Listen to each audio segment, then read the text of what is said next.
Throughout all of human history, nothing has reshaped our world quite like a plague. They've toppled empires, redrawn maps, and completely changed the course of civilization.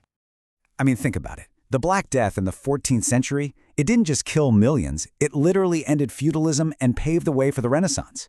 Even the mighty Roman Empire was hollowed out from the inside by plagues that wiped out its soldiers and taxpayers. These massive shocks to the system, well, they change everything. But the plague we're facing right now isn't a virus. You can't catch it. It's slow. It's silent. It's a creeping demographic crisis that is putting the entire modern world to the test. And it all comes down to one thing: collapsing birth rates. So here's how we're going to break this down. First, we'll look at the crisis itself, what we're calling a silent collapse. Then we'll examine the quick fix most countries are using, the immigration band-aid. We'll see how that's leading to a world divided, which forces a moral reckoning. And finally, it all leads to the final choice humanity has to make. All right, let's start with this silent collapse. The core of the problem is actually incredibly simple. In one country after another, all across the developed world, people are just not having enough kids to replace the older generation. To really get what's happening, you have to understand this one key idea: the replacement fertility rate. It sounds technical, but it's not. It's just the average number of kids each woman needs to have for a population to stay stable over time. And that magic number is 2.1. Now you might be asking, why the 0.1? Well, that's to account for girls who don't grow up to have children of their own. So 2.1 is the absolute baseline. Any lower than that, and your society starts to shrink. Remember that number, 2.1. And this is probably the best way to think about it. When birth rates fall below 2.1, it's like compound interest working against you. At first, you barely notice it, but every single year the deficit gets bigger and bigger, accelerating downward until eventually it becomes almost mathematically impossible to pull out of the nosedive. And what does this actually look like in a society? It creates something called an inverted population pyramid. Imagine it. You've got this huge number of older, retired people at the top who need pensions and healthcare. Then you have a much smaller, squeezed middle of working-age people trying to pay for it all. And at the very bottom, a tiny base of young people. The whole structure is upside down. It just can't work long-term.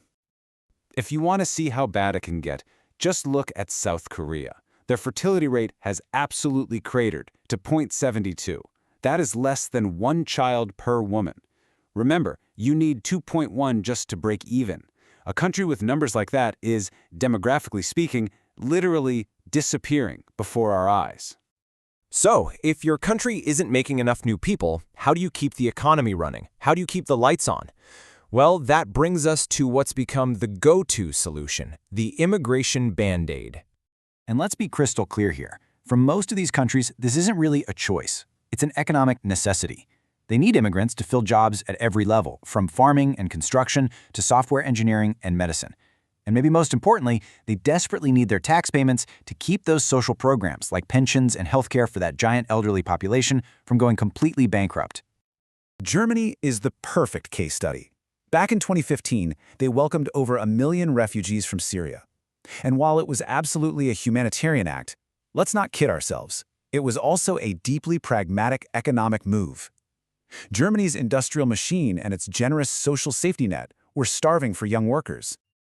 But here's where it gets complicated, because you can't just import workers without importing people. And people bring their culture, their language, their food, their identity. It's not just about economics. It's about culture, power, and who we are as a society. And that, well, that creates friction.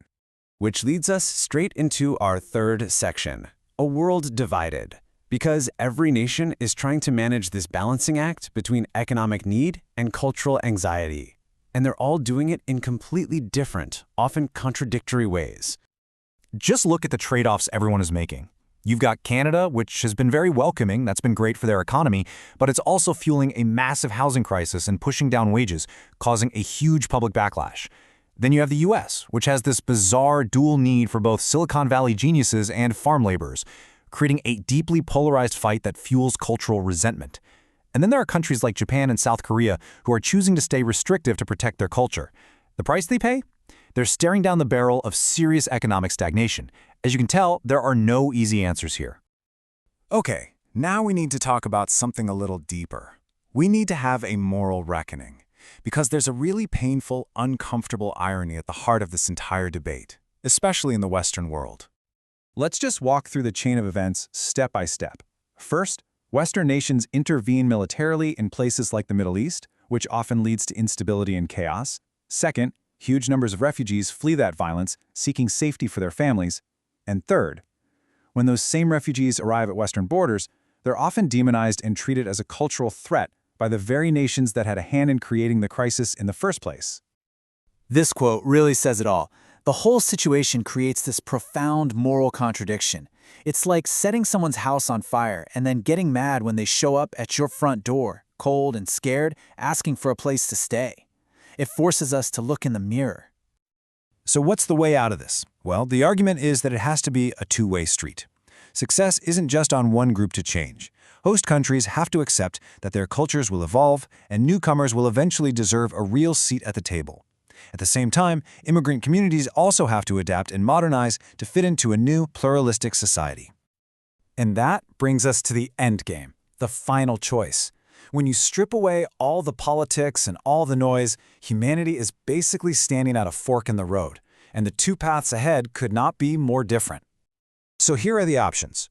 Path number 1, we go all in on robots and AI. We replace the missing human workers with machines. Problem solved, right? Well, maybe, but we risk creating a world where human purpose itself starts to fade, where we basically hand over the crown of creation to our own inventions. Path number 2 is global unity. Now this one's a lot harder. It means we have to actually learn to get along, to embrace a shared humanity and build a global community. It requires cooperation instead of conflict. And this forces us to think about what all these things that define us, our countries, our cultures, our religions, really are. At the end of the day, they were just tools. They were tools we invented to help organize ourselves. But if we let them become cages that trap us and divide us, we're never going to solve this. So ultimately, this new plague forces a single giant question on every single one of us. Faced with a shrinking, aging, changing world, do we retreat and build walls, or do we find the courage to work together and build a future? That's the choice,